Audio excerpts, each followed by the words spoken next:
Salut la famille Soul Stories. Nous avons une histoire d'amour douce et totalement craquante pour vous aujourd'hui.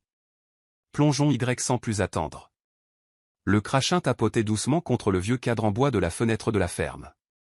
De minuscules gouttes ruisselaient sur la vitre, floues et brumeuses, tout comme les pensées d'Ethan Reed à ce moment-là.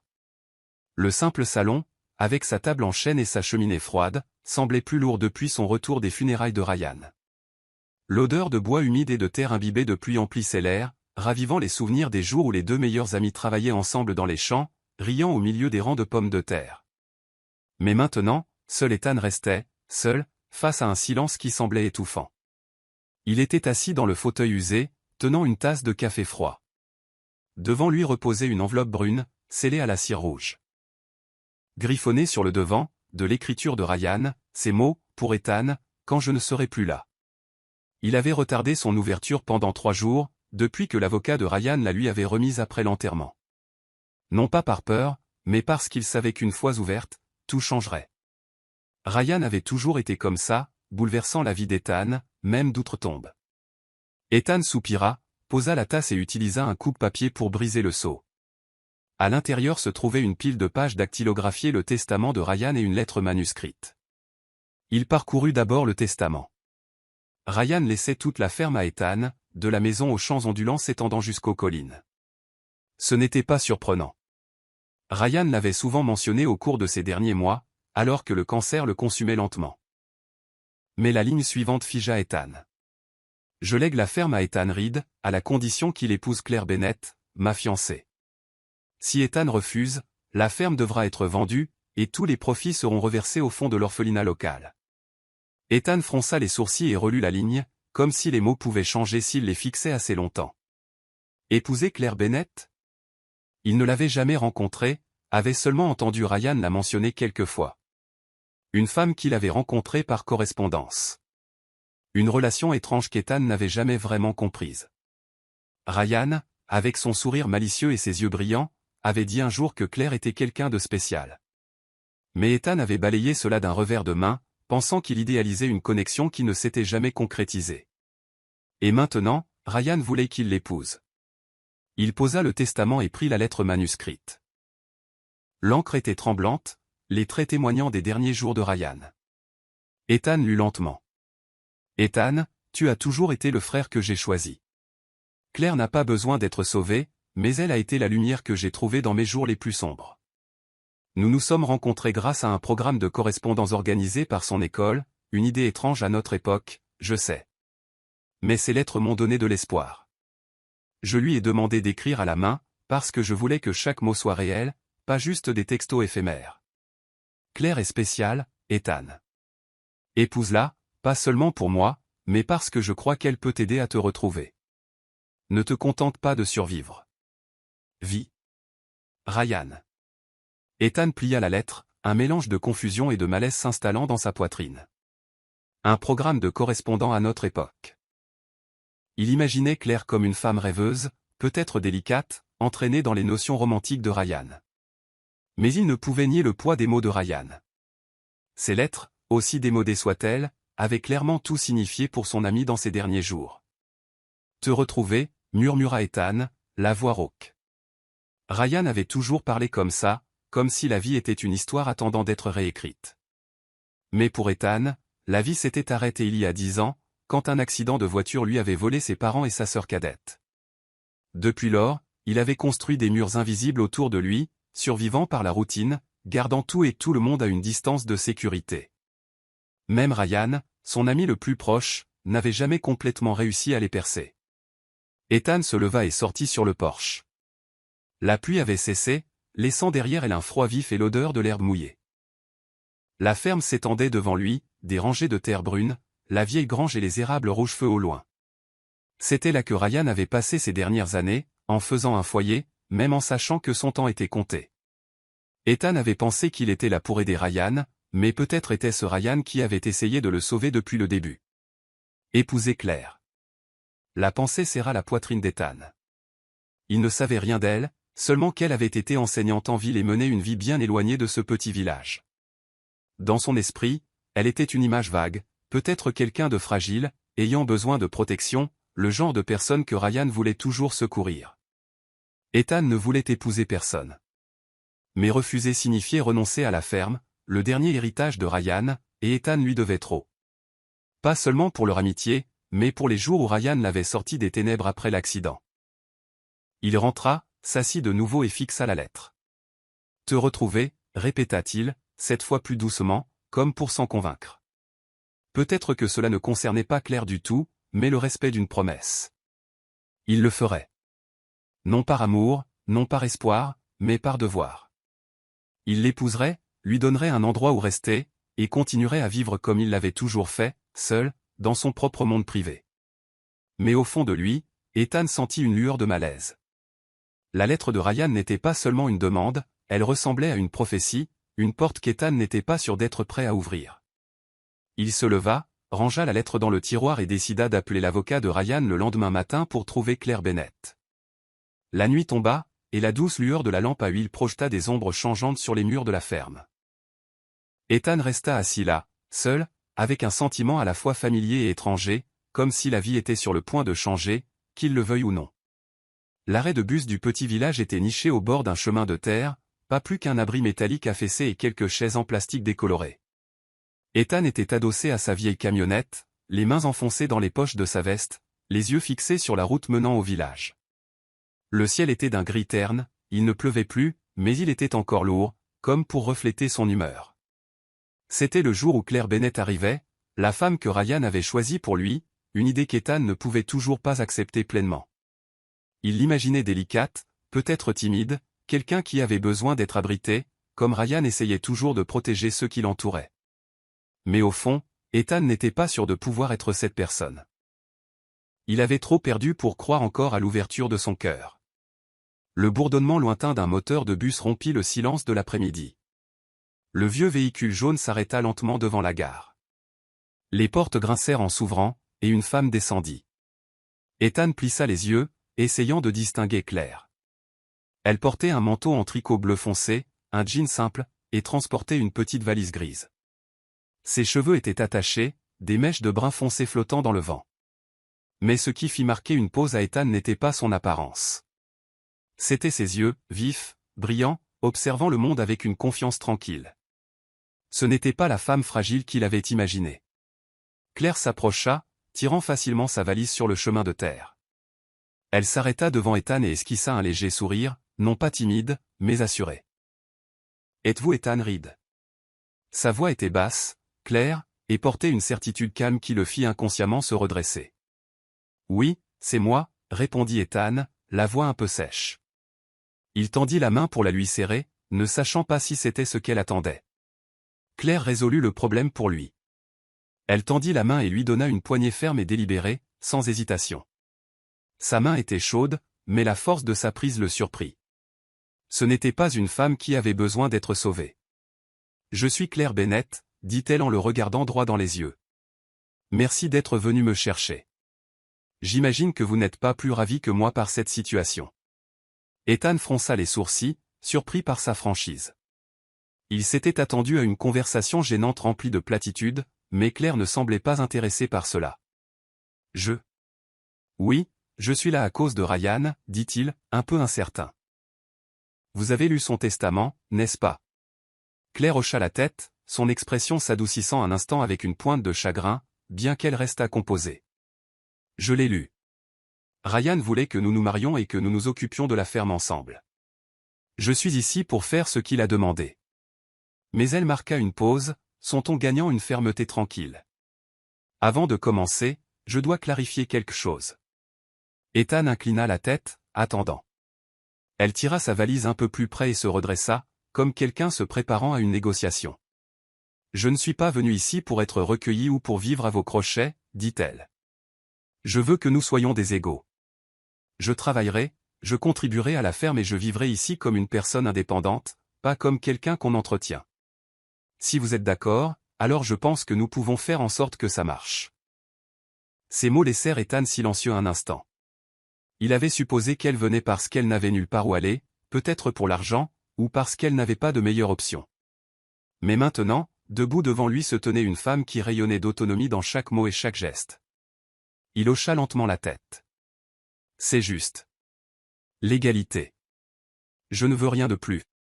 Claire offrit un petit sourire sincère cette fois, bien que toujours teinté de prudence. Bien. Alors, par où commençons-nous? Ethan fit un geste vers la camionnette. Montez. Je vous emmène à la ferme. Le trajet de l'arrêt de bus à la ferme ne dura que 15 minutes, mais le silence à l'intérieur du camion était lourd de gêne. Ethan se concentra sur la route, les mains crispées sur le volant, tandis que Claire regardait par la fenêtre, ses yeux parcourant les champs de blé doré et les rangées d'érables pourpres.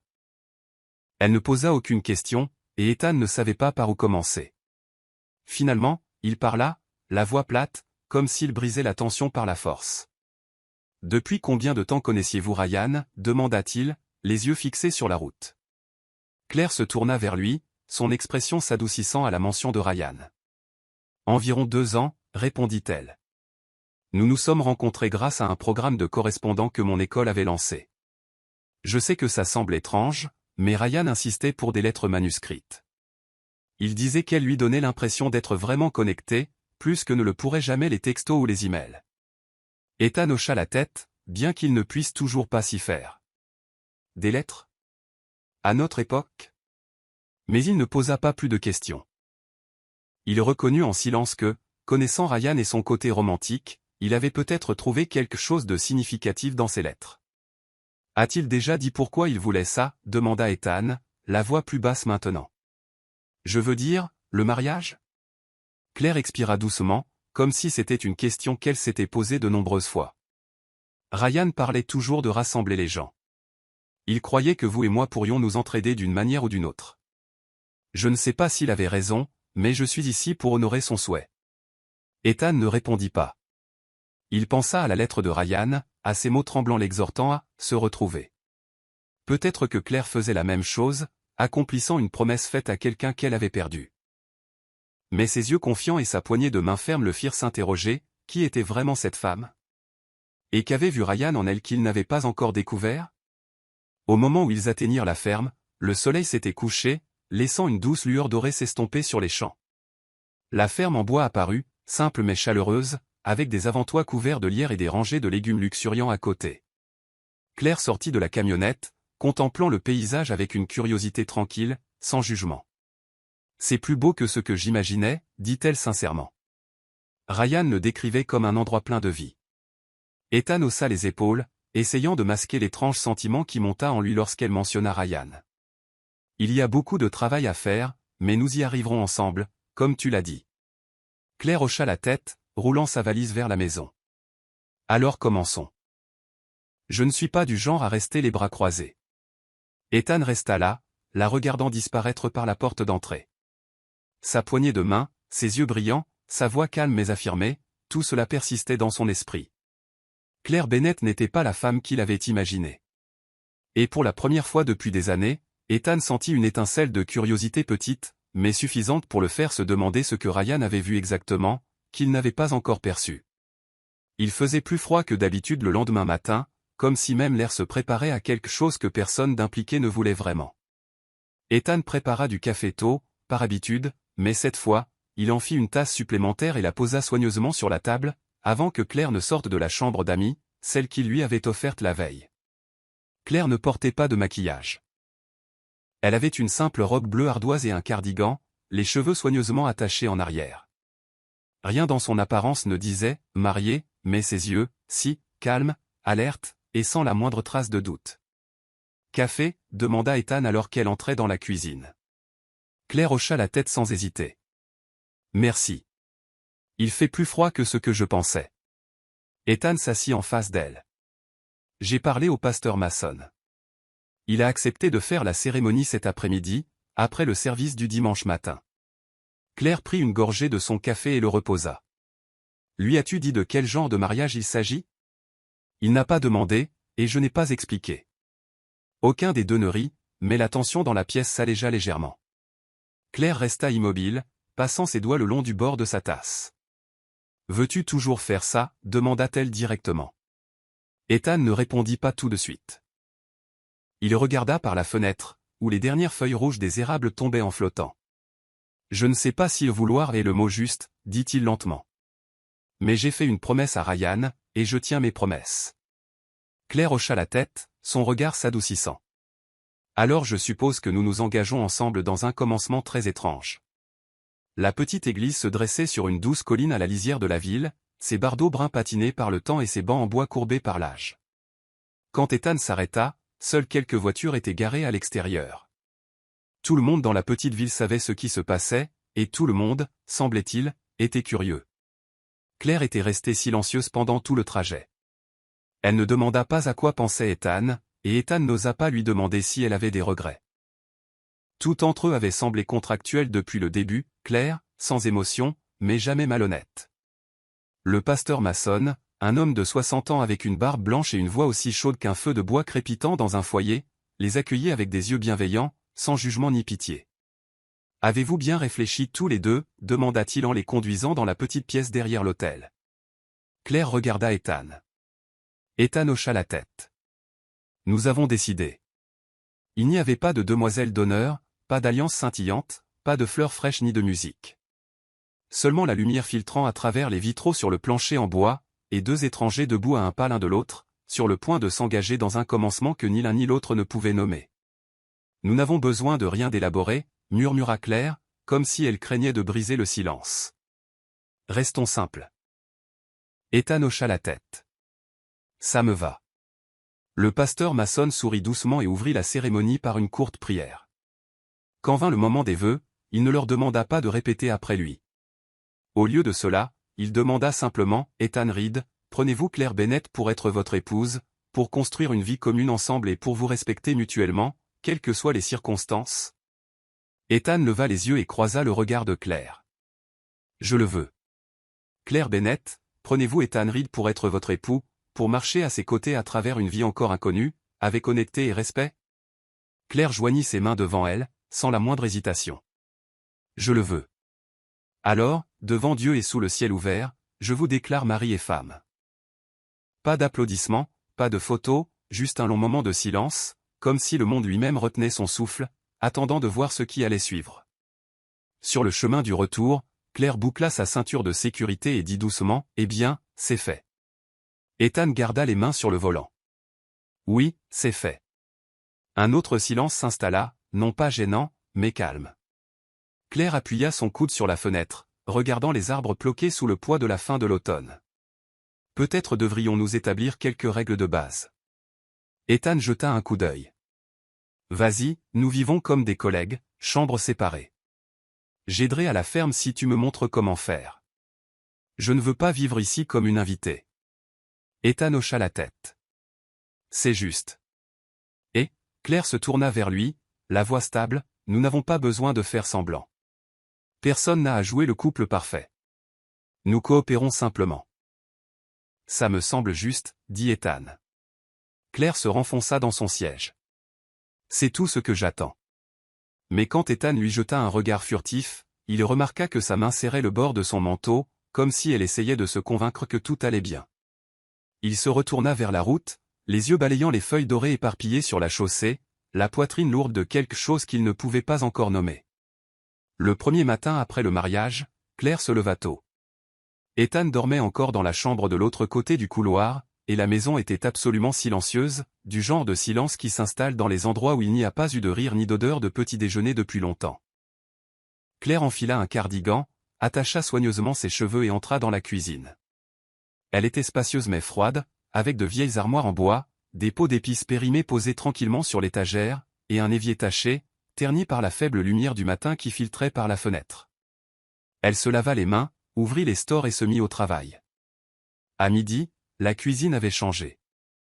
Non pas en un espace moderne et étincelant, mais Claire avait frotté chaque rainure des armoires, réarrangé les épices, empilé les casseroles et les poêles dans un ordre logique, et nettoyé chaque tasse comme si ses mains seules pouvaient ramener la pièce à la vie. Miguel et Elena, le couple de longue date qui travaillait à la ferme, arrivèrent comme d'habitude, apportant un panier d'œufs frais et une botte de choux frisés du jardin. Mais quand Elena passa la porte arrière, elle se figea. « Oh, mon Dieu » halta-t-elle, les yeux balayant la cuisine maintenant rangée. « Claire » demanda-t-elle, puis elle rit. « Tu as fait tout ça depuis ce matin. » Claire sourit. Je me suis levé tôt, et il fallait bien que je commence quelque part. Miguel posa le panier sur la table, jetant un coup d'œil à Elena. Eh bien, Ryan disait que tu aimais ranger. Je ne pensais pas que tu étais si sérieuse, cependant. Claire s'essuya les mains sur son tablier. Ce n'est pas que j'aime nettoyer. C'est juste que je ne peux pas vivre dans un endroit qui semble silencieux et oublié. Elena inclina la tête, la regardant avec un mélange d'empathie et de curiosité. Que faisais-tu avant ça, Claire? Professeur des écoles. 10 ans, répondit Claire. Puis j'ai perdu mon emploi, et puis je suis venu ici. Un silence passa. Miguel hocha la tête, puis offrit un sourire sincère. Si tu as besoin de quoi que ce soit pour redémarrer le jardin, fais-moi signe. Ryan a laissé la terre se reposer l'hiver dernier. Elle est pleine de mauvaises herbes maintenant. Alors j'ai du travail à faire, dit Claire. Je veux commencer demain. Elena posa une main chaude sur celle de Claire. Tu es une femme forte. Ryan a eu raison de te faire confiance. Claire sourit, plus doucement cette fois. Je ne sais pas ce qu'il croyait, mais j'essaierai de ne pas le décevoir. Ethan rentra au coucher du soleil après avoir inspecté les étables du côté haie. Il entra par la porte de la cuisine et posa le pied sur un tapis fraîchement lavé, l'un des vieux tapis que Claire avait nettoyé et remis en place avec soin. Et immédiatement, il remarqua la différence. L'air était différent. Plus d'odeur de moisi, plus de couches de poussière sur la table. Tout était propre, brillant sous la chaude lumière jaune. Et le plus étrange, ça sentait la soupe au poulet. Une vraie soupe, mijotée, faite maison. Claire coupait des carottes, les mains rapides et sûres, les cheveux attachés à la nuque. Elle portait une vieille chemise d'étane, probablement quelque chose qu'il avait oublié dans la buanderie, avec les manches retroussées avec précision. En la voyant ainsi, Ethan se retrouva immobile sur le seuil pendant un long moment. « Faim » demanda Claire, sans se retourner, mais entendant clairement ses pas, « J'ai fait de la soupe. Poulet, maïs, carottes et un peu d'oignon. » Ethan hocha lentement la tête. « Oui, merci. » Il tira une chaise et s'assit à la table en bois, maintenant couverte d'une nappe à carreaux. Un sentiment étrange l'envahit, non pas à cause de la nourriture, mais parce que quelqu'un d'autre respirait, bougeait, vivait dans cette maison comme si elle méritait d'être en vie. Claire posa un bol de soupe devant lui. J'ai aussi réarrangé quelques trucs. S'il y a quelque chose que tu n'aimes pas, dis-le-moi. Je n'ai rien jeté, juste déplacé. Ethan baissa la tête. C'est bien. En fait, c'est mieux comme ça.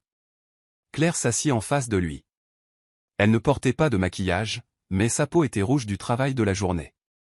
Elle avait l'air forte, ancrée, rien à voir avec les femmes qu'Ethan avait connues auparavant, celles qui le faisaient toujours se sentir maladroit et déplacé. Ils mangèrent en silence pendant un moment. Puis Claire parla doucement. « Tu as l'intention de laisser le jardin en jachère toute la saison. » Ethan leva les yeux. « Tu veux dire le vieux potager ? » Oui. Je pensais que je pourrais y faire pousser quelques trucs. Du chou frisé, des carottes, des oignons verts. Rien de grand, juste assez pour nous. Tu sais comment faire ? Peut-être pas très bien, mais j'apprends vite. J'avais l'habitude d'apprendre aux enfants de primaire à planter dans la cour de l'école. Ethan laissa échapper un petit rire, le premier depuis des semaines. C'est juste. Si tu as besoin d'outils ou de graines, Miguel a la clé de la remise. Claire hocha la tête. Merci. Cette nuit-là, Ethan était assis seul dans son bureau, baigné par la douce lueur de sa lampe de bureau.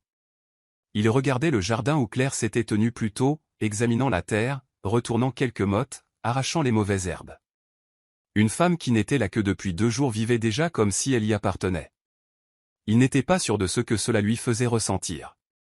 Reconnaissant, impressionné, ou simplement soulagé que quelqu'un rende enfin la maison moins vide. Jusqu'à présent, Ethan avait cru que tenir une promesse suffisait. Mais en regardant Claire placer des bocaux sur l'étagère, nettoyer les fenêtres pour laisser entrer la lumière, il commença à se demander si Ryan n'avait pas eu raison depuis le début. Elle n'avait pas besoin d'être sauvée. Mais peut-être, juste peut-être, était-elle celle qui ramenait les choses mortes à la vie. Claire n'aurait jamais imaginé qu'un simple voyage au marché local déclencherait une idée qui pourrait transformer tout le printemps à Willow Creek. C'était un mardi, le premier jour ensoleillé après une période de grisaille. Claire portait son panier en osier en ville, principalement pour acheter de la farine, des œufs et récupérer un nouveau tuyau d'arrosage à l'atelier de réparation de Miguel. Mais lorsqu'elle s'arrêta au stand de légumes de Ruth Henderson, une veuve qui subvenait à ses besoins en vendant des confitures et des cornichons maison, une conversation anodine sema la graine de quelque chose de bien plus grand. « Tu sais » soupira Ruth en empilant des bocaux de courges marines et dorées, « je ne vends plus comme avant.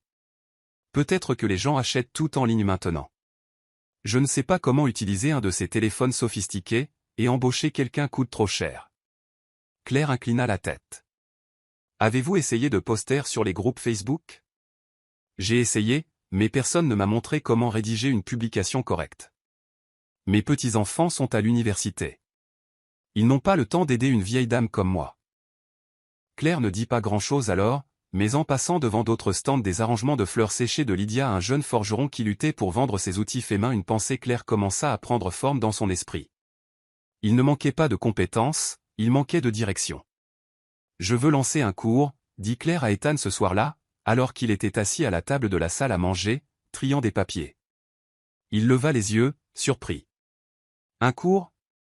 Un atelier d'entrepreneuriat pour les femmes et les habitants de la région. Des gens avec des compétences mais aucune idée de comment les transformer en revenus stables. Je pourrais enseigner les bases de la tarification, comment rédiger des descriptions de produits, le marketing 101, l'utilisation des réseaux sociaux. » Ethan posa son stylo. « Tu enseignes les affaires. »« Pas la haute finance, » dit Claire en riant. « Je parle de choses concrètes.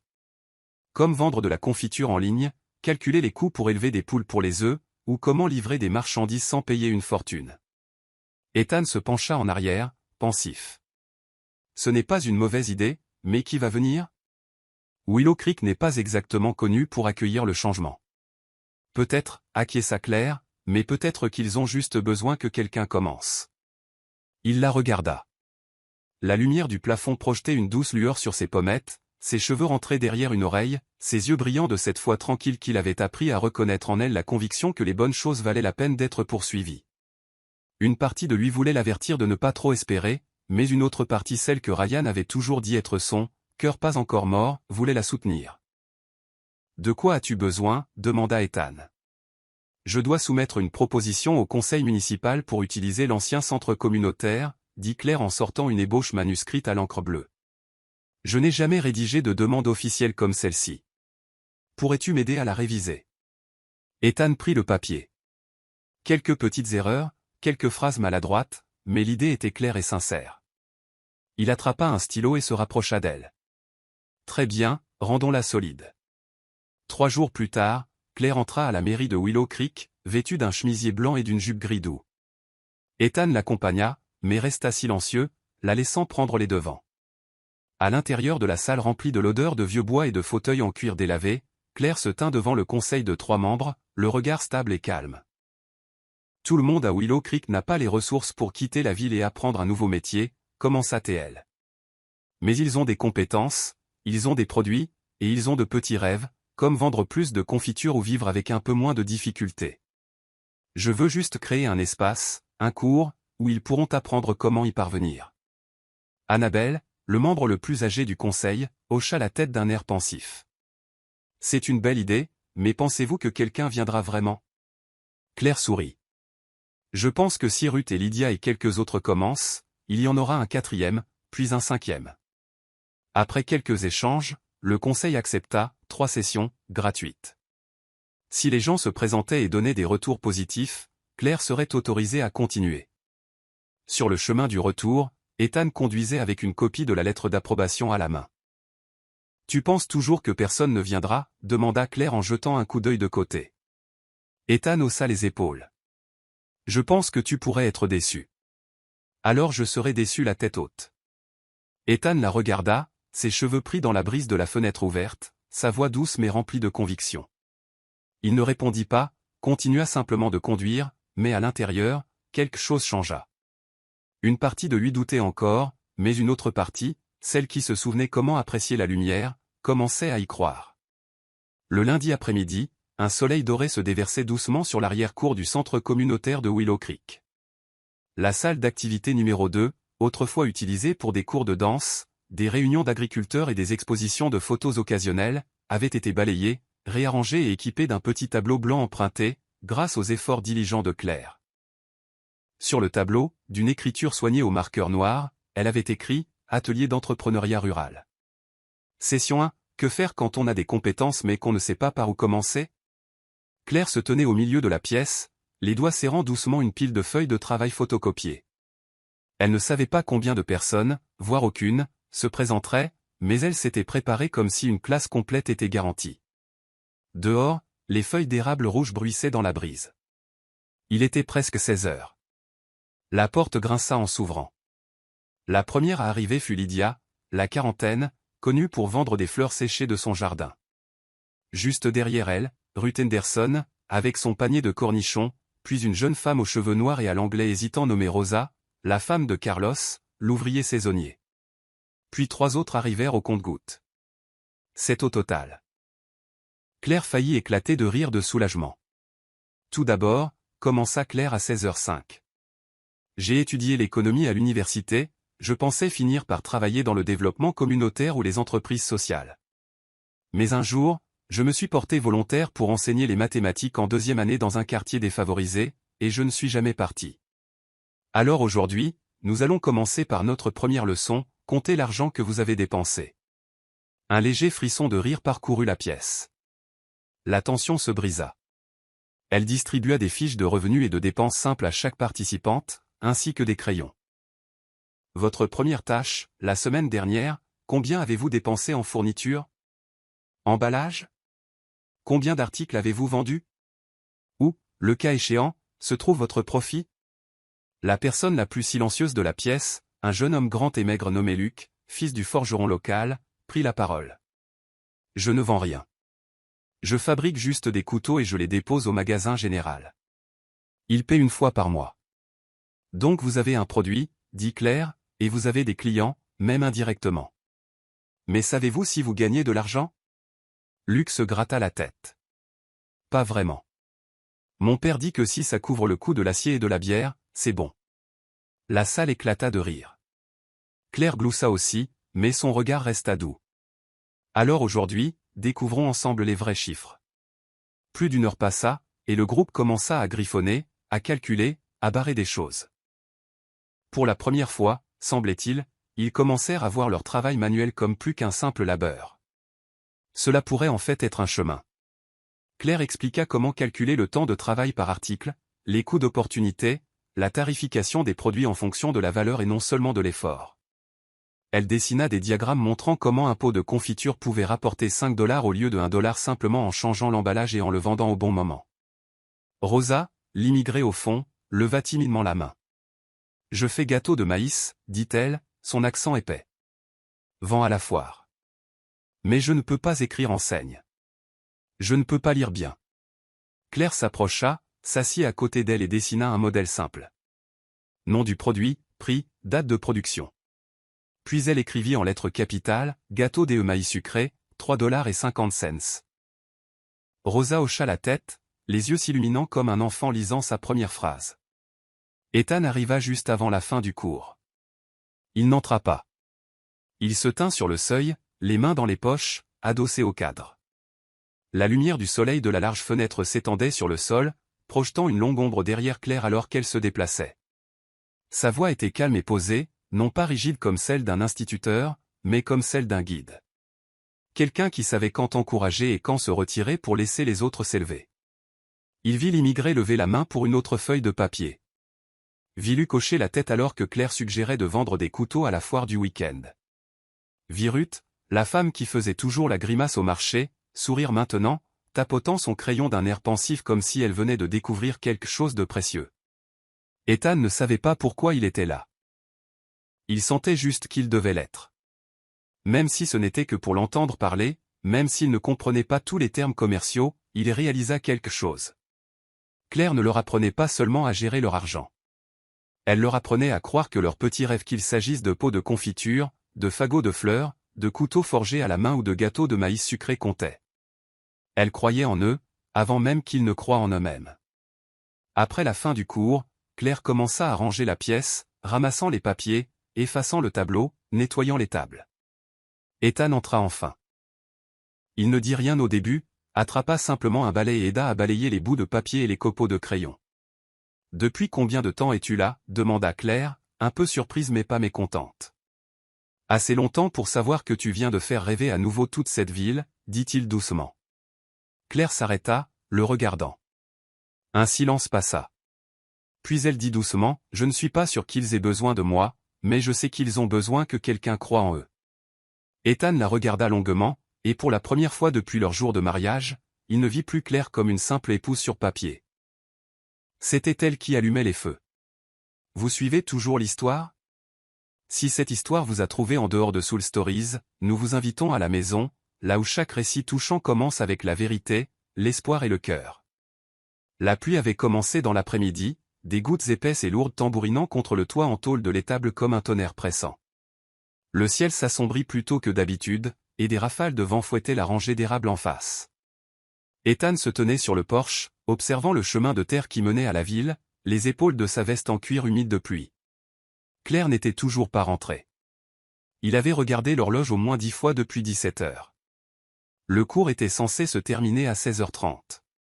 Il faisait encore jour alors. Maintenant, le monde était enveloppé d'un gris orageux, les routes glissantes, le gravier dérapant. Elle conduisait la vieille camionnette de Ryan, un véhicule dont les plaquettes de frein devaient encore être remplacées, mais qui n'était pas encore passé au garage. Bon sang, marmonna Ethan en sortant son téléphone. L'écran s'alluma, vide, pas de signal, pas de texto, pas d'appel manqué. Il le remit dans sa poche, descendit du Porsche, prêt à partir à sa recherche quand des phares percèrent la pluie au loin.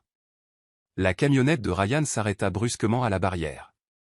Claire ouvrit la portière et sortit, son imperméable trempé collant à elle, les cheveux plaqués sur son visage. Elle se pencha pour attraper un panier du siège passager, ne voyant pas Ethan qui s'avançait rapidement vers elle. « Es-tu folle de rester dehors si tard par ce temps ?» La voix d'Ethan était plus tranchante qu'il ne l'avait voulu. Claire leva les yeux, surprise. « Je n'avais pas prévu d'être prise sous la pluie. Je nettoyais après le cours et j'ai des rosas avec son inscription à la foire. Ça n'a pris qu'1 minute. » « 1 minute ?» s'emporta Ethan. « Il fait nuit noire. Il pleut à verse. La route est glissante. Cette camionnette pourrait tomber en panne à tout moment. » Claire cligna des yeux, puis resserra sa prise sur l'anse du panier. « Je peux me conduire toute seule. Je suis rentrée saine et sauve. Cette fois. Et la prochaine ?» Il se rapprocha, lui barrant le chemin. « As-tu pensé à ce qui aurait pu arriver ?» Claire recula d'un demi-pas, ses yeux lançant des éclairs. « Je ne suis pas une enfant à qui on doit dire de mettre un imperméable.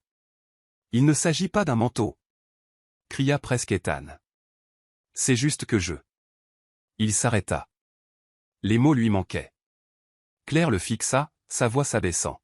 « Tu as peur. Pas parce que tu te sens responsable, mais parce que je ne suis plus une étrangère, n'est-ce pas ?» Ethan resta immobile. La pluie ruisselait sur ses cheveux, sur ses épaules, jusqu'au sol. Le silence s'étira, non pas pour les séparer, mais pour les rapprocher d'une vérité qu'aucun n'avait dite à voix haute. « Je tiens à toi, » dit-il, à peine plus fort qu'un murmure. « Et je déteste ne pas savoir où tu es, si tu vas bien. Je déteste la façon dont mon cœur s'emballe quand ta camionnette n'est pas rentrée. » Claire marqua une pause, non pas à cause de l'aveu, mais à cause de la façon dont il l'avait dit. Sa voix était rauque, incertaine, comme s'il entendait lui-même la vérité pour la première fois. « Je ne suis pas un fardeau, Ethan, » dit-elle doucement. « Je ne veux pas être quelque chose que tu as peur de perdre. Mais je ne peux pas être quelqu'un que je ne suis pas. Je continuerai à enseigner, à aider, même s'il pleut. » Ethan la regarda un long moment, puis hocha la tête. « Je sais. Et je continuerai à m'inquiéter, même si tu me dis de ne pas le faire. » Ils restèrent là un moment, plus de cris, plus de reproches, juste deux personnes affrontant enfin quelque chose de réel. Ils tenaient l'un à l'autre. Pas à cause d'une promesse faite à un disparu, pas parce qu'ils partageaient un toit, mais parce que jour après jour, leur cœur s'adoucissait malgré les murs qu'ils avaient chacun construits. Claire fut la première à briser la tension. « J'ai froid », murmura-t-elle, comme pour clore doucement une conversation qui les avait laissés tous deux tremblants. Ethan laissa échapper un rire silencieux, léger comme un souffle. « Rentre, je vais faire du thé au gingembre. » Claire hocha la tête, tirant son panier derrière elle en montant sur le porche. En passant devant lui, Ethan la regarda, plus en colère, seulement réchauffée par quelque chose de lent et de silencieux, comme le feu d'un foyer longtemps inutilisé. Dans la nuit pluvieuse, sous le porche grinçant d'une vieille ferme, quelque chose avait commencé. Pas de l'amour, pas encore, pas une promesse, mais quelque chose de plus stable que l'obligation. Quelque chose de réel. Ce soir-là, le soleil déversait un or doux sur le toit du porche, chassant les dernières traces humides de la tempête de la veille. Dans la cuisine, Elena se déplaçait comme si elle dirigeait un petit orchestre. La soupe aux champignons mijotait tranquillement, le rôti de porc emplissait l'air de chaleur, et le pain fraîchement cuit refroidissait sur une grille, dorée et parfumée. « Claire » appela Elena, la voix chaude mais ferme, « nous dînons tous ensemble ce soir. Aide-moi à mettre la table. » Claire s'essuya les mains et hocha la tête. « Quelle est l'occasion » Elena sourit. « Pas de raison spéciale pour manger ensemble, mais nous n'avons pas non plus besoin d'attendre Thanksgiving pour appeler ça une famille. » Claire lui rendit son sourire et se mit à dresser la table en chêne au centre de la cuisine. Elle plaça chaque serviette avec soin, ajusta les verres et se laissa sombrer dans le confort de tout cela. Les rires et les odeurs ramenèrent des souvenirs brumeux de repas d'antan, quand ses parents étaient encore en vie, quand dîner signifiait des histoires et des bulletins météo partagés autour d'une table. Quand Ethan entra, il marqua une pause. La cuisine était lumineuse et pleine de vie. La table était entièrement dressée. Claire coupait de la salade avec Elena, et Miguel versait de la limonade dans une carafe en verre. Tout l'espace semblait vivant, si différent de la maison froide et silencieuse à laquelle il s'était habitué. Elena lui fit signe de s'approcher. « Assieds-toi, Ethan. Pas de repas seul ce soir. » Il retira son manteau et hocha la tête. « Ça fait un moment que cette cuisine n'a pas vu de monde. » Miguel gloussa. « Attendre que tu la rendes vivante, c'est comme attendre de la neige en Californie. » Toute la table rit, y compris Ethan. Il s'assit en face de Claire et, pour la première fois, ne détourna pas son regard. Le dîner fut facile, animé. Claire raconta des histoires sur Rosa qui apportait des gâteaux de maïs en classe, comment les habitants avaient doublé leur commande une fois qu'ils avaient appris que c'était une recette traditionnelle mexicaine, soudain une spécialité locale. Ethan écoutait, intervenant de temps en temps, non pas avec sarcasme, non pas avec froideur, mais avec une curiosité sincère. « Tu as étudié l'économie » demanda-t-il. Claire hocha la tête. « Oui. Je pensais me lancer dans le développement communautaire ou le travail social. Mais un jour, je me suis portée volontaire pour enseigner les maths dans un quartier défavorisé, et j'en suis tombée amoureuse. Alors je suis devenue institutrice. » Elle hésita, puis ajouta, « Mon père avait un ranch. Il m'a beaucoup appris. Comment m'occuper des chevaux, comment monter. Il n'était pas un dresseur professionnel, juste un gars de la campagne qui apprenait aux enfants à monter, à dresser des chevaux doux. Mais il disait toujours, une bonne équitation, c'est juste de bonnes compétences relationnelles sur 4 pattes. Il a l'air d'un homme bon, hocha la tête Miguel. C'était le meilleur que j'ai jamais connu, dit doucement Claire. Je rêvais d'ouvrir un petit centre pour femmes.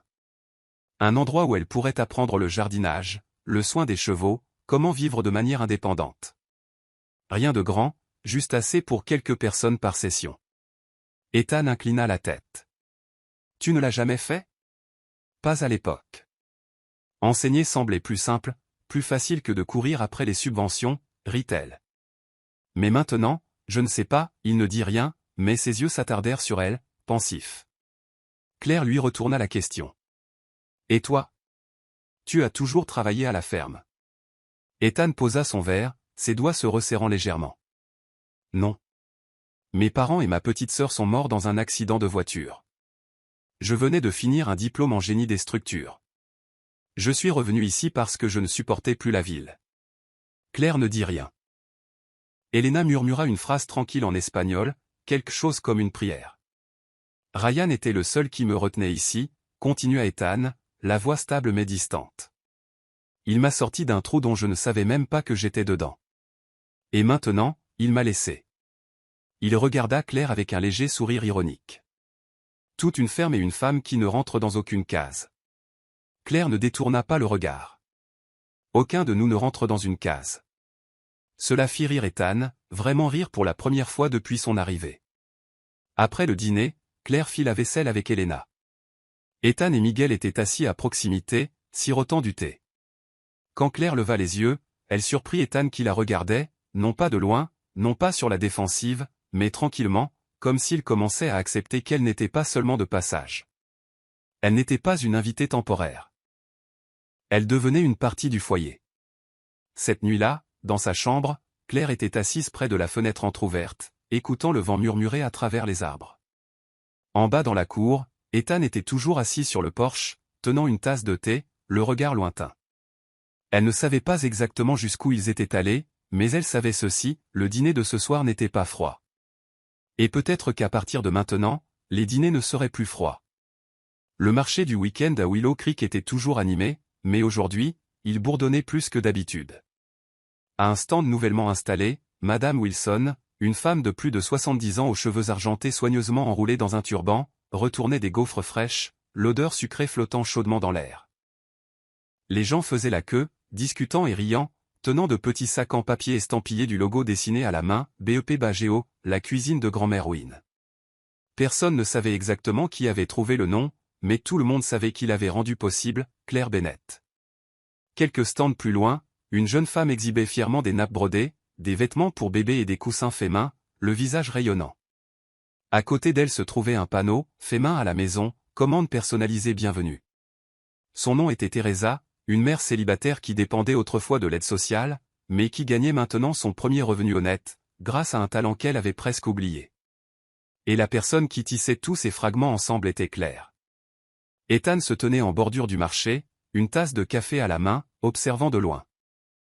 Claire était accroupie à côté de Teresa, l'aidant à réapprovisionner une étagère, puis se retourna pour saluer un groupe d'enfants de son cours de l'après-midi. Elle portait une robe en lin vert clair, les cheveux tressés sur le côté, son sourire infini, comme si la joie venait naturellement et ne s'épuisait jamais. Elle ressemblait à un ruisseau tranquille traversant la vieille ville, pas bruyant, pas ostentatoire, mais quiconque la touchait se sentait rafraîchi. Un homme à côté d'Ethan sifflota entre ses dents. « Ta femme a le don de réveiller les gens, hein ? Depuis qu'elle est arrivée, les gens d'ici semblent plus sûrs d'eux. » Ethan marqua une pause. Le mot « femme » le frappa avec une force tranquille. C'était la première fois que quelqu'un d'autre le disait à voix haute, et étonnamment, il ne le corrigea pas.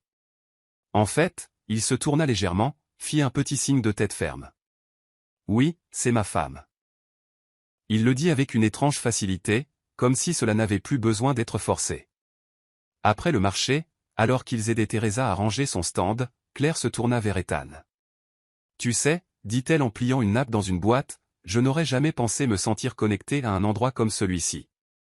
Mais plus je passe de temps ici, plus j'ai l'impression d'être à la maison. » Ethan se pencha pour ramasser un rouleau de papier d'emballage. « C'est toi qui en as fait un foyer. Pas seulement pour moi, mais pour beaucoup de gens. » Sa voix était basse, presque perdue dans le bruissement des feuilles. Claire le regarda. Le soleil de fin d'après-midi filtrait à travers les arbres, projetant de la lumière sur la moitié de son visage. Les mêmes traits calmes et nets, mais ses yeux n'étaient plus fermés. Pas sur la défensive, mais reconnaissant. « Tu sais que tu viens de m'appeler ta femme, n'est-ce pas ?» sourit Claire, à moitié taquine. Ethan rougit. « Eh bien, c'est lui qui l'a dit en premier. Mais tu ne l'as pas corrigé. Parce que je n'ai pas senti que c'était nécessaire. » Claire resta immobile une seconde, puis se pencha pour organiser les dernières marchandises. Son sourire n'était pas large, mais il était doux, et dans ses yeux, il y avait quelque chose de plus chaud que les mots, comme la douce lueur du coucher de soleil derrière elle. Pour la première fois, il ne parlait pas comme deux personnes liées par la promesse de quelqu'un d'autre, mais comme deux personnes commençant à marcher sur le même chemin. Ce soir-là, de retour dans la cuisine confortable, Elena fit un clin d'œil à Claire en voyant Ethan se servir une deuxième part de la tarte que Claire avait ramenée du marché. Le maître de maison semble aimer la nourriture plus que de réparer des outils ces jours-ci. Une bonne épouse signifie des ventres pleins pour tout le monde. Claire rit. Ethan baissa simplement les yeux sur son assiette, ne disant rien, mais le rose qui montait à ses joues en disait long. Et personne dans cette petite cuisine ne réalisa tout à fait que la chaleur qui emplissait l'air ce soir plantait déjà les graines de quelque chose de bien plus grand. Ethan se réveilla tôt ce matin-là avec une sensation étrange. Non pas le son des coqs ou des camions qui passent, mais l'immobilité. Un silence si complet qu'il semblait sacré. Il tira le rideau de la fenêtre de sa chambre et se figea. La neige. D'un blanc pur, assez épaisse pour recouvrir les marches du porche.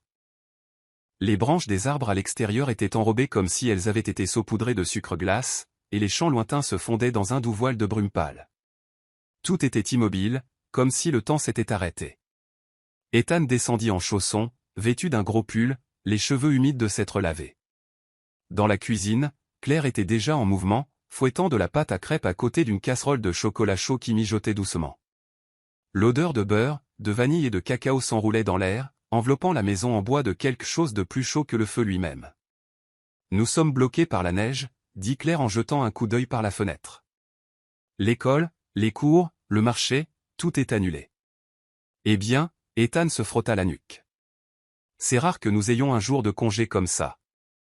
Claire sourit, la fossette sur sa joue bien visible. Il faudra t'habituer aux jours de neige des petites villes alors. La journée passa lentement, mais pas du genre de lenteur qu'Ethan redoutait autrefois. C'était un rythme différent, un rythme qui semblait presque bienvenu. Ils firent des biscuits, réarrangèrent la bibliothèque et jouèrent à un jeu de mots idiots que Claire inventa sur le champ. Elle le taquina pour avoir mal prononcé, marmelade, et il riposta en appelant son biscuit légèrement brûlé une boule de neige au charbon. Ils rirent tous les deux plus fort qu'ils ne l'avaient jamais fait depuis qu'ils vivaient ensemble. Pas des gloussements polis ou des sourires prudents, mais de vrais rires sonores qui résonnaient à travers les murs de la vieille ferme. En fin d'après-midi, la neige tombait toujours doucement à l'extérieur. À l'intérieur, ils étaient assis près de la cheminée, chacun tenant un livre, bien qu'aucun ne lise vraiment. Claire pencha la tête en arrière contre le fauteuil, les mains berçant une tasse de thé chaud. La lumière du feu vacillait sur son visage, le projetant dans des tons chauds, doux, calmes, totalement paisibles. Ethan la regarda. Il ne savait pas quand c'était arrivé, mais ses yeux n'esquivaient plus les siens. « Claire, dit-il doucement. » Elle se tourna, ses yeux bruns profonds rencontrant les siens. J'avais l'habitude de penser que je ne pouvais survivre que dans le silence. Pas de famille, pas de bruit, pas d'attache. Comme une maison scellée où rien n'entre, pour que rien ne puisse blesser. Claire ne dit rien. Elle resta immobile, comme si même respirer trop fort pouvait effrayer l'instant. Mais ensuite tu es arrivé, continua Ethan, la voix tremblante mais sincère. Et cette maison a recommencé à faire des bruits. Des rires, des poils qui grésillent, des stylos qui grattent, le vent dans les rideaux. Tu as fait partir le silence. Et d'une manière ou d'une autre, ces bruits me manquent quand tu n'es pas là. Claire cligna une fois des yeux, doucement. Puis elle posa sa tasse et se tourna complètement vers lui. Ethan la regarda, non pas avec la prudence d'un homme protégeant sa solitude, mais avec la clarté de quelqu'un qui voyait enfin ce qui était juste devant lui. Et puis, sans un mot, il tendit la main. Claire n'hésita pas. Elle plaça la sienne dans la sienne. Non pas comme un geste pour une cérémonie de mariage, non pas comme une performance pour les autres, mais parce qu'à cet instant, ils n'étaient plus deux étrangers liés par un testament. Ils étaient deux âmes se touchant vraiment pour la première fois. La neige tombait toujours doucement à l'extérieur du porche. Mais à l'intérieur de la vieille maison en bois, une nouvelle sorte de chaleur avait commencé à éclore. Non pas de la cheminée, mais de l'endroit où leurs mains se rencontrèrent et se tinrent. La tempête de neige dura 3 jours. Quand le soleil revint enfin et que la neige commença à fondre, la ville reprit lentement son rythme normal. Claire reprit ses cours, et Ethan travailla à la réparation de l'étable, dont une section s'était effondrée sous le poids de la neige. Mais même en s'occupant de ces tâches, l'esprit d'Ethan ne cessait de revenir à cette nuit-là. Le contact de sa main près du feu, l'aveu sans phare, le silence qui en avait dit plus que les mots n'auraient jamais pu. Un après-midi, en réorganisant la vieille remise où Ryan avait gardé ses effets personnels, Claire découvrit une petite boîte en bois. À l'intérieur se trouvaient des souvenirs aléatoires, une montre-bracelet usée, des billets de cinéma déchirés et une enveloppe scellée portant une seule ligne de l'écriture de Ryan, pour Ethan, si tu n'as toujours pas trouvé ce dont tu as besoin. Claire ne l'ouvrit pas. Elle la posa doucement sur la table de la cuisine et attendit le retour d'Ethan. J'ai trouvé ça, dit-elle alors qu'il entrait. Dans la remise. La boîte en bois à côté de la bibliothèque. Ethan prit l'enveloppe et reconnut immédiatement l'écriture de Ryan. Son cœur manqua un battement. Il fit un signe de tête silencieux et la monta dans son bureau, l'endroit où il écrivait souvent dans son journal et lisait de vieilles lettres. La lumière de l'après-midi filtrait par la fenêtre. Ethan s'assit au bureau et ouvrit soigneusement l'enveloppe. À l'intérieur se trouvait une courte lettre manuscrite, chaque mot délibéré, comme si Ryan y avait longuement réfléchi avant de prendre la plume. Ethan, si tu lis ceci, peut-être as-tu déjà accepté quelque chose de plus grand que la logique. Je n'ai pas écrit ça parce que j'avais peur que tu gâches tout. Je l'ai écrit parce que je savais que tu avais besoin d'une touche au cœur, quelque chose dont j'ai eu besoin aussi. Et pour moi, c'était clair. Je ne l'ai jamais rencontrée en dehors des lettres, mais je savais. Elle ne correspond pas à ce que la logique attend. C'est une institutrice de première année avec un diplôme en économie. Elle aime l'agriculture, mais vivait en ville. Elle est libre d'esprit, contradictoire, sincère. Et toi, Ethan, tu as besoin de quelqu'un comme ça pour faire trembler les murs que tu as construits. Je ne te l'ai pas donné par devoir. J'ai seulement placé une possibilité devant vous deux. Je crois que si quelqu'un avait la patience de voir vraiment clair pour qui elle est, et si quelqu'un était assez silencieux pour gagner sa confiance, ce serait toi. Ne laisse pas la vie n'être que de la survie. Fais en sorte qu'elle compte. Je crois en toi, comme tu as cru en moi. Ryan. Ethan resta assis en silence. Les dernières lignes le frappèrent avec une clarté vive. Ryan, même dans sa maladie, n'avait pas choisi de laisser la ferme à Claire ou à qui que ce soit d'autre. Il avait choisi Ethan. Non seulement comme ami, mais comme celui qu'il croyait capable d'aimer Claire de la manière la plus significative, avec patience, avec des actes, avec un soin silencieux et constant. Ethan plia doucement la lettre, sa main se resserrant légèrement dessus. Il réalisa qu'il ne voyait plus Claire comme quelqu'un vivant simplement à ses côtés. Elle était devenue discrètement le centre de son présent. Elle n'était plus la femme du testament, mais la femme qui remplissait chaque jour de quelque chose de réel. Il descendit. Claire était près de la fenêtre, arrosant les plateaux de germes avec lesquels elle expérimentait pour son cours d'hiver, un mini-projet agricole pour les enfants. « Claire, dit-il doucement. » Elle se tourna, ses yeux s'illuminant comme il le faisait toujours. « Oui. » Ethan se rapprocha, tendant la lettre pliée. « Ryan savait depuis le début que tu changerais la vie de quelqu'un.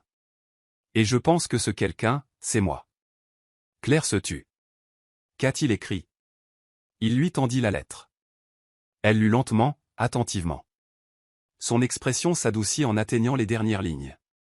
Ses yeux se remplirent, mais les larmes ne tombèrent pas.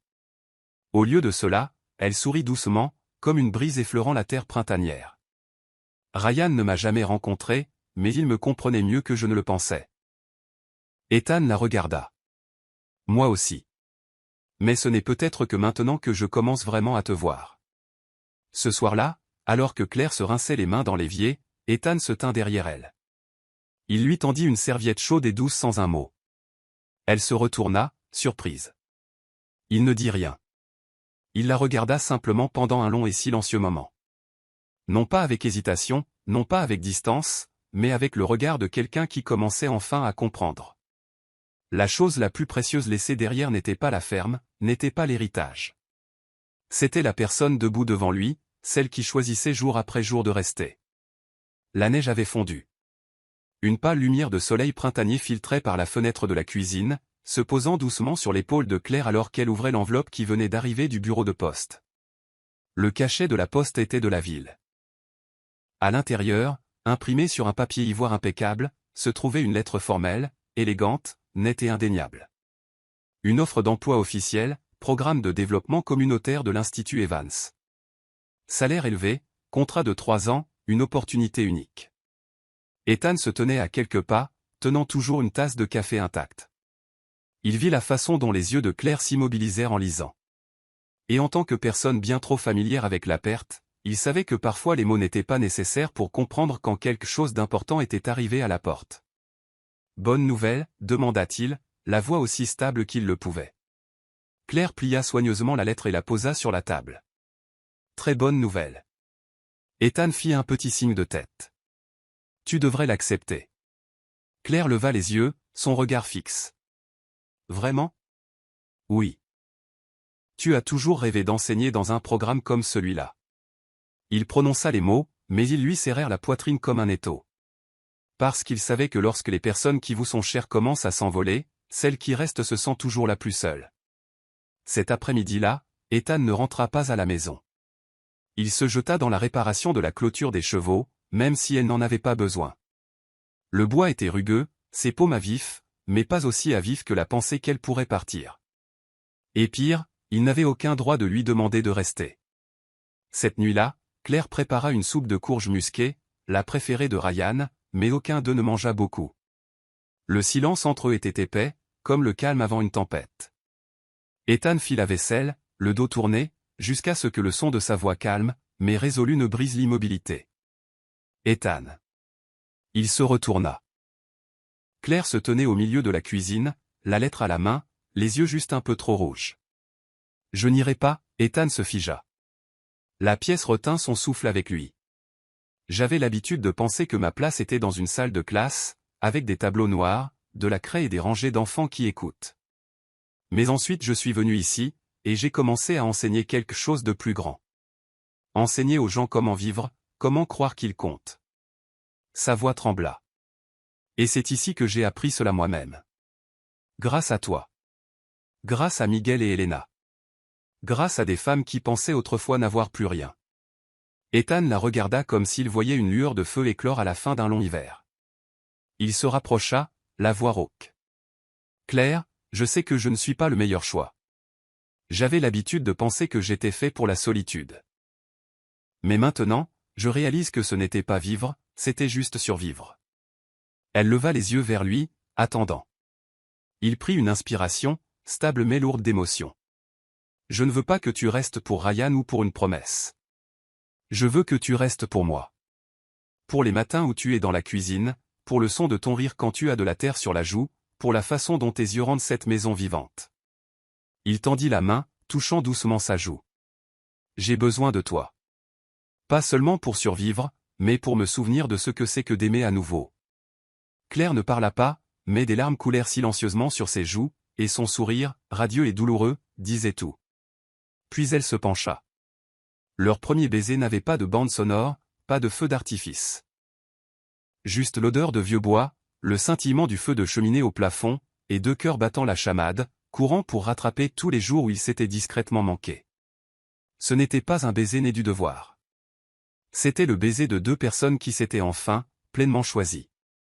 Le crépuscule s'étendait, doré, sur les champs derrière la maison. Les vents printaniers murmuraient à travers les rangées de jeunes légumes que Claire avait plantés, effleurant doucement le porche en bois où Ethan préparait le dîner. Ce n'était pas une grande célébration, pas de fleurs, pas de bougies scintillantes. Juste une petite table sous le vieil érable, deux chaises usées, quelques-uns des plats préférés de Claire, et une petite boîte de velours glissée discrètement dans la poche de sa chemise. Claire revenait d'une réunion de l'après-midi avec le groupe de femmes de la ville. Aujourd'hui, elles avaient commencé à planifier une foire de printemps pour présenter les produits artisanaux locaux. Ses yeux pétillaient d'énergie, mais quand elle entra dans la cour et vit la table sous l'arbre, les guirlandes lumineuses chaudes brillant doucement, son cœur ralentit. « Qu'est-ce que c'est que tout ça ?» demanda-t-elle en souriant, bien que ses yeux trahissent une lueur de confusion. Ethan tira sa chaise, la voix un peu tremblante, mais le regard assuré. « Un dîner pour te remercier d'être resté. » Claire s'assit. Sur la table, du poulet rôti au romarin, des légumes du jardin sautés, et une tarte aux pommes chaudes, celle dont elle avait dit un jour qu'elle lui rappelait son enfance. Ils mangèrent sous le doux halo des lumières, sans avoir besoin de beaucoup de mots. Chaque regard, chaque rire silencieux suffisait à adoucir les angles de tout ce qui avait autrefois fait mal. Claire pensait que la soirée pourrait se terminer là, jusqu'à ce qu'Ethan se lève, passe derrière elle et sorte la boîte de sa poche. Il l'ouvrit. À l'intérieur se trouvait une fine bague en argent, simple et gracieuse, avec de minuscules lettres gravées à l'intérieur, « Maintenant, pas parce que... » Claire se tourna lentement, le souffle coupé. Ethan tomba à genoux. Ses yeux brillaient, mais sa voix était sûre. « Je t'ai épousé à cause de Ryan, à cause d'une promesse. Mais maintenant, sa voix faiblit, « Claire, je t'aime. Et je veux t'épouser à nouveau. Cette fois, non par obligation, mais par choix. À cause de mon cœur. Parce que tu m'as fait croire que l'avenir peut encore être beau s'il est avec la bonne personne. » Claire se couvrit la bouche. Des larmes coulaient sur ses joues. Elle ne pouvait pas parler, pouvait seulement hocher la tête encore et encore avant de tomber dans ses bras. Ethan la serra fort. Quand elle se recula légèrement, il glissa la bague à sa main gauche, ses doigts tremblant légèrement alors qu'il murmurait, « Pas pour quelqu'un d'autre. » juste pour toi. Claire sourit à travers ses larmes. Je dis oui. Et je t'aime aussi, Ethan Reed. Plus que je n'aurais jamais cru possible. Ethan la tira doucement dans ses bras. Ses bras s'enroulèrent autour de lui, et leurs souffles se mêlèrent. Puis il l'embrassa, lentement, sûrement, et profondément. Pas précipité, pas incertain, mais plein de désir, de tendresse et de vérité. Cette nuit-là, ils ne se séparèrent pas. Il n'y avait plus de murs invisibles, plus d'obligations qui les liaient. Seulement deux âmes choisissant de rester, pleinement, vulnérablement et sans déguisement. Dans le calme de leur chambre, baignée par la lueur douce d'une lumière dorée, Claire était blottie dans les bras d'Ethan, sa tête reposant sur son cœur régulier. Il lui caressa doucement les cheveux, déposa un baiser sur son front et murmura « Je pensais que je n'aimerais plus jamais, mais toi, tu m'as donné envie de vivre, d'aimer sans peur. » Claire leva les yeux vers lui dans le silence de la nuit. « Je ne suis pas venue ici en cherchant l'amour, mais je l'ai trouvé là où je m'y attendais le moins. » Elle l'embrassa de nouveau, plus profondément cette fois, plus lentement. Et cette nuit-là, ils se donnèrent l'un à l'autre pour la première fois. Non par devoir, non à cause d'un passé partagé, mais parce que l'amour avait enfin été nommé. Un matin de fin de printemps, l'arrière-cour de la ferme bourdonnait de rire et de bavardage. Des rangées de légumes verts luxuriants, des tuteurs à tomates fraîchement construits et des lits de semis soigneusement disposés portaient tous les marques d'une préparation sérieuse pour quelque chose de plus grand qu'une simple récolte. Le cours d'entrepreneuriat rural de Claire avait été officiellement reconnu par la ville. Les leçons ne se tenaient plus dans des espaces improvisés comme la vieille église ou un café vide. Maintenant, ils avaient leur propre centre d'apprentissage, juste du côté de la ferme, une petite maison en bois peinte en crème avec un simple panneau, centre pratique, apprendre à vivre, vivre pour créer. Pendant ce temps, Ethan avait commencé à agrandir la ferme, construisant une nouvelle section pour la culture artisanale sans produits chimiques, sans machinerie lourde afin que les étudiants puissent mettre leurs connaissances en pratique. Il avait même rénové la vieille grange en un atelier d'artisanat et une serre à semis sous la direction de Miguel. Le jour de l'ouverture du centre d'apprentissage, toute la ville vint célébrer. Elena apporta du pain de maïs parfumé, les enfants couraient et jouaient dans la cour, et Ethan se tenait à côté de Claire, sa main reposant doucement sur son dos, un petit geste, mais auquel toute la ville s'était habituée. « Tu l'as vraiment fait » murmura Ethan, alors qu'il regardait les étudiants discuter et rire dans la salle de classe. Claire secoua la tête avec un sourire. « Nous l'avons fait. Je n'aurais pas pu faire ça sans ta confiance. » Ethan se tourna pour la regarder. « Pas seulement de la confiance. Je suis fier. » Cet après-midi-là, ils se rendirent au bureau du notaire pour signer un document important, le contrat d'achat du terrain adjacent, qui était en vente depuis longtemps. C'était la terre même que Ryan avait autrefois rêvé d'ajouter à la ferme, mais qu'il n'avait jamais eu l'occasion d'acquérir. Le greffier présenta les papiers. Ethan tint le stylo et se tourna vers Claire. « Je pense que nos deux noms devraient figurer là-dessus, dit-il sans hésiter. Claire le regarda, les yeux doux et reconnaissants. Elle hocha la tête, puis signa sous son nom, Claire Bennett Reed. Un nouveau nom, un nouveau chapitre. Ce soir-là, ils étaient assis sur le porche sous la chaude lumière dorée, regardant les champs fraîchement semés. Ethan enlaça son bras autour de Claire, sa tête reposant sur son épaule. « Je n'aurais jamais pensé que quelque chose appelé un nouveau départ pourrait arriver si tard et être si doux, murmura-t-il. Se penchant contre lui, Claire répondit doucement, « Je pensais autrefois que tout ce que je savais, c'était d'apprendre l'alphabet aux enfants. Mais peut-être que ce que j'enseigne maintenant, c'est comment croire à nouveau en la vie. » Ethan resserra son étreinte et murmura, « Et je suis ton premier élève. » « Ethan, dit-elle, sa voix légèrement différente. Il la regarda et vit ses yeux briller, mais calmes. Elle sourit et posa sa main sur son ventre. « Nous allons avoir un autre membre dans notre famille. » Ethan se figea, les yeux écarquillés. Cette simple phrase fit battre son cœur comme s'il la rencontrait pour la première fois. « Tu es sûr » murmura-t-il. Claire hocha la tête. « Je suis allée à la clinique en ville ce matin. Je voulais être certaine avant de te le dire. » Un silence passa, puis Ethan l'enveloppa dans ses bras, la serrant fort. Pas de grands mots, juste une étreinte puissante, comme s'il tenait dans ses bras tout le nouveau monde qui venait de s'ouvrir. « Merci » murmura-t-il dans ses cheveux. « Pour tout. Pour être entré dans ma vie. Et pour être resté. » Claire rit à travers ses larmes. « Parce que nous méritons tous les deux un nouveau départ. Un an plus tard, le printemps était revenu avec des brises douces et le parfum des fleurs sauvages dans l'air. Dans l'arrière-cour de la ferme, des rangées de légumes luxuriants avaient commencé à revivre après l'hiver rigoureux. Les branches de pruniers sauvages le long de la clôture regorgeaient de bourgeons blancs comme neige, et les moineaux pépiaient depuis les avant-toits, comme s'ils célébraient eux aussi quelque chose de nouveau et de doux. Claire était assise sur un tapis de jute à côté du carré de carottes. Dans ses bras se trouvait Amélia, leur fille de 8 mois aux yeux gris pâles, tout comme ceux de son père, mais le sourire retroussé était tout à fait le sien. « Regarde, ma chérie, c'est un haricot, » dit doucement Claire, guidant la petite main d'Amélia pour toucher une poignée de graines. « On va le planter dans la terre et l'arroser tous les jours, et un jour il deviendra une grande, grande plante. » Amélia gloussa et frappa dans ses mains. Une feuille se colla à sa joue, faisant rire Claire qui se pencha pour l'embrasser doucement. Non loin de là, Ethan promenait un cheval gris nommé Dusty le long de la clôture. Il s'arrêta en les apercevant, Claire, en chemise blanche et salopette maculée de terre, assise au soleil printanier avec leur fille blottie dans ses bras, comme si elle tenait le monde entier. Le cœur d'Ethan se serra doucement. Ce moment, pas un mariage somptueux, pas un contrat d'héritage, pas même les promesses faites il y a longtemps, mais ce simple et tranquille moment fut ce qui lui dit qu'il était chez lui. Il passa les rênes par-dessus la clôture et se dirigea vers elle. Claire leva les yeux et sourit, ses yeux pétillants, tout comme la première fois qu'ils s'étaient rencontrés sous la pluie. « Ta fille vient de manger une graine », le taquina-t-elle en tendant la main pour le faire s'asseoir à côté d'elle. Ethan s'assit, enlaçant ses bras autour d'eux deux. Amélia attrapa immédiatement sa manche et essaya de la mâchouiller, comme toujours. « Peut-être qu'elle finira meilleure agricultrice que nous deux », rit Claire en posant sa tête sur son épaule. Ethan ne répondit pas tout de suite.